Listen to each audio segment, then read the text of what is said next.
Gbagbo Laurent ne peut pas être candidat en 2025.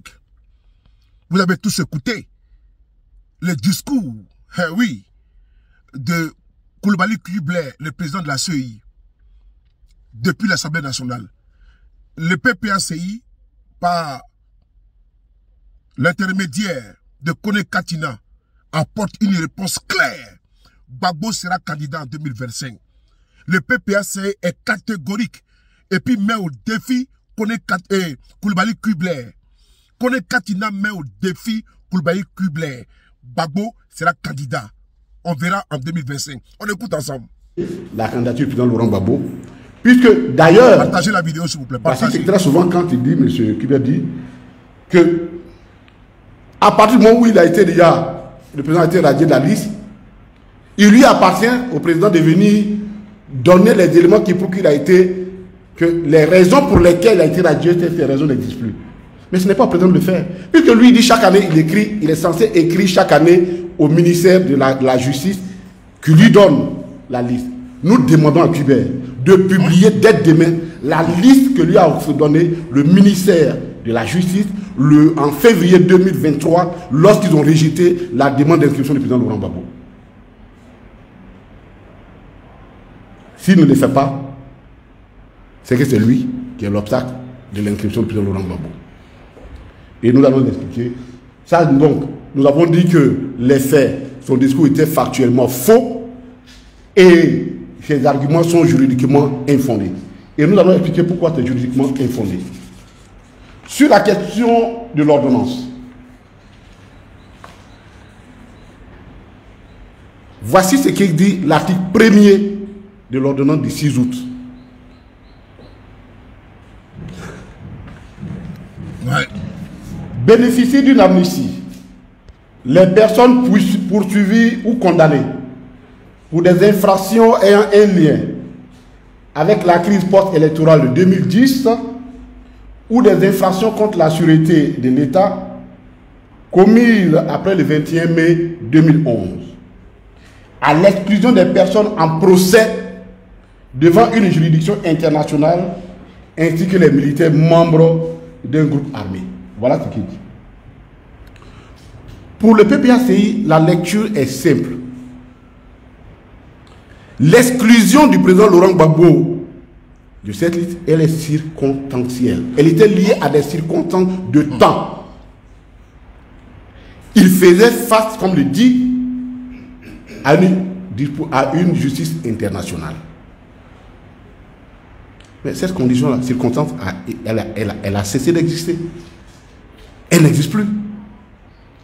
Dès lors que cette circonstance n'existe plus, il tombe de plein droit dans le champ de bénéfice. Il bénéficie de plein droit des avantages de la loi et de l'ordonnance d'amnistie. C'est tellement simple ça. C'est tellement simple. Et on comprend ce qui a pu gêner, même si juridiquement ce n'est pas juste ce qu'ils ont fait, mais on peut comprendre la gêne au moment où ils prenaient cette disposition de l'auteur de cette ordonnance, puisque en procédant à l'effacement des faits, il aurait pu mettre la CPI dans une condition difficile, puisque les faits pour lesquels le président a été poursuivi auraient été censés, réputés avoir été effacés. Évidemment, ça aurait enlevé à la CPI tout fondement juridique de poursuivre le président Laurent Gbagbo, puisque les faits pour lesquels le poursuit n'existeraient plus. On a compris cette gêne.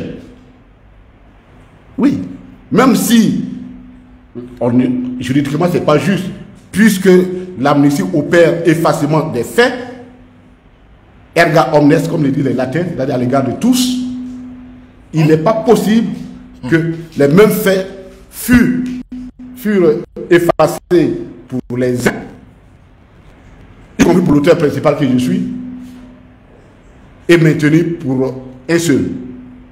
Les mêmes faits. Mais on comprend que c'était pour se coudre une robe mal taillée. Bon. Mais les faits n'existent plus. Le président Laurent Gbagbo a été acquitté. Pourquoi il ne tomberait pas dans cette application? Ça, C'est la position du PPACI. Et nous l'avons défendu partout, et au dialogue politique, et à toutes les réunions que nous rencontrons, nous relevons pour ce faire-là. Et il y a très peu de voix intellectuelles et honnêtes qui se lèvent pour contredire notre position. Parce que c'est ça qui est juste. Au demeurant, nous plaidons une cause. La position, par exemple, on aurait compris que le président de la CEI dise oui, cette question, oui, bon, elle dépasse ma compétence. Bon, est-ce que vous ne pouvez pas vous déférer devant le Conseil constitutionnel pour statuer sur la lecture de ça? Non. Lui décide de son chef devant l'Assemblée nationale des députés en lisant cette ordonnance que le président Laurent Gbagbo, lui, il décide que le président Laurent Gbagbo, de son interprétation qu'il fait de cette ordonnance, n'en bénéficie pas. Mais ce n'est pas dans ses compétitions, dans ses compétences. Il est certes magistrat, mais la CEI n'est pas une cour de justice. Ce n'est pas à lui de le faire. En le faisant, il agit en militant du RDR. Il ne faut pas avoir peur de dire les choses. Il agit en militant du RDR. Ça, c'est la sagesse qui lui aurait recommandé ça. Lui aurait recommandé cette approche.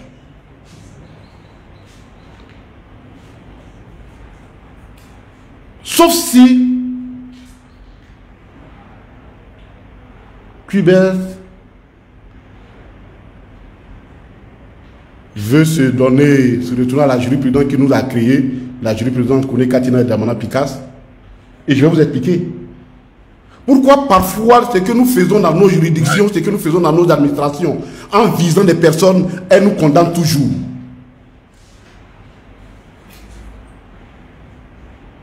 Et pourquoi Quibert n'est pas fondé à dire qu'il attend que quelqu'un lui signifie l'ordonnance de la Cour africaine des droits de l'homme?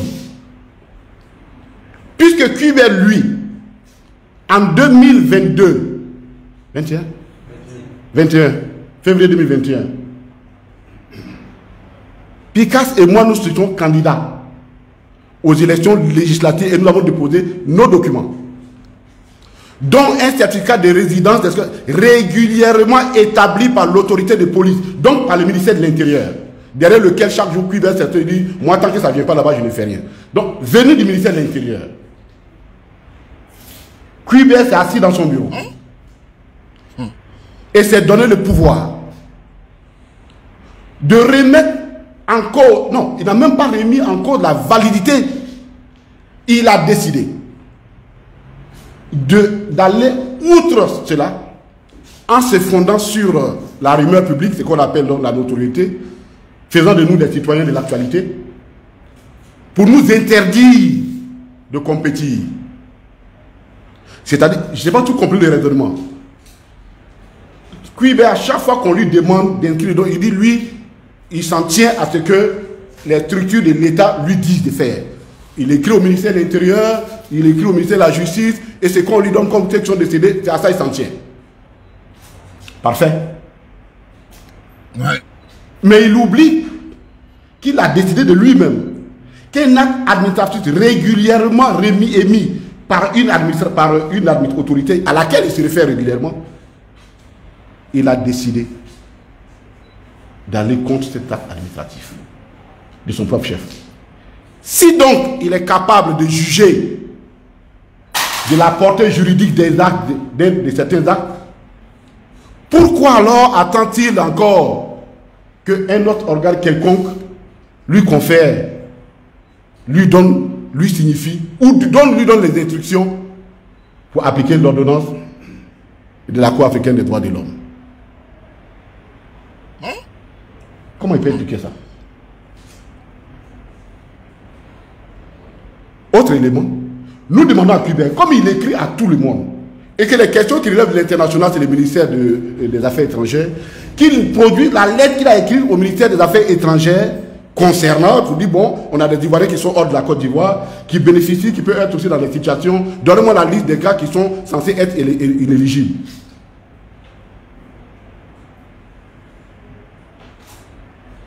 On ne peut pas vouloir quelque chose, se donner du pouvoir, et chaque fois, et quand ça sert votre cause, et se débarrasser de ce pouvoir quand vous êtes dans une mauvaise posture.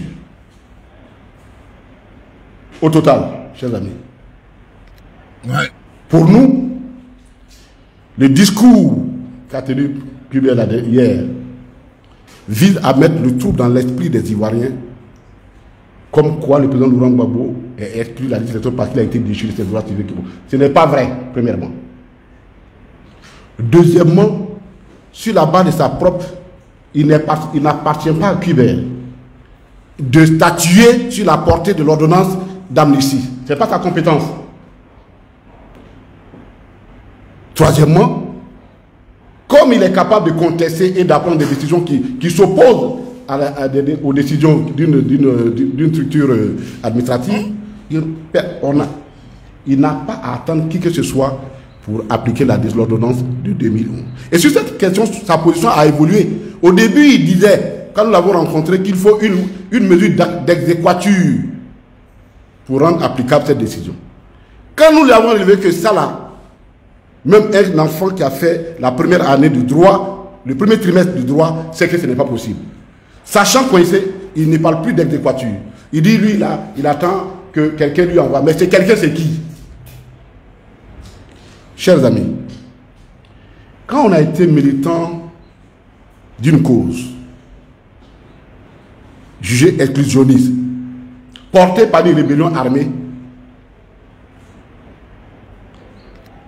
il faut faire attention quand vous êtes à un poste de responsabilité pour ne pas que la cause pour laquelle vous êtes engagé, pour laquelle vous dites avoir combattu, que vous ne soyez pas capable d'appliquer la même cause. Nous voulons dire ceci. Il n'appartient pas à la CEI de déterminer qui est candidat aux élections présidentielles. C'est le Conseil constitutionnel qui décidera. Nous porterons la candidature du président Laurent Gbagbo devant le Conseil constitutionnel. Il n'appartient pas à Cuba. Et nous l'affirmons haut et fort, ici, maintenant, et devant tout le monde, que le candidat du PPACI s'appelle Laurent Gbagbo. Et nous ne le disons pas seulement, nous entendons nous donner tous les moyens de droit pour faire appliquer cette décision, parce qu'on ne peut pas accepter l'injustice. Donc, Cuba, ce n'est pas nous qui avons fait de toi une balle d'attaque ou de frappe, du billard, comme tu l'as dit hier. C'est toi qui as décidé de jouer le rôle de la balle de frappe. Et bien évidemment, tu vas assumer les conséquences de ton choix militant dans un organe qui se veut indépendant. Je vous remercie.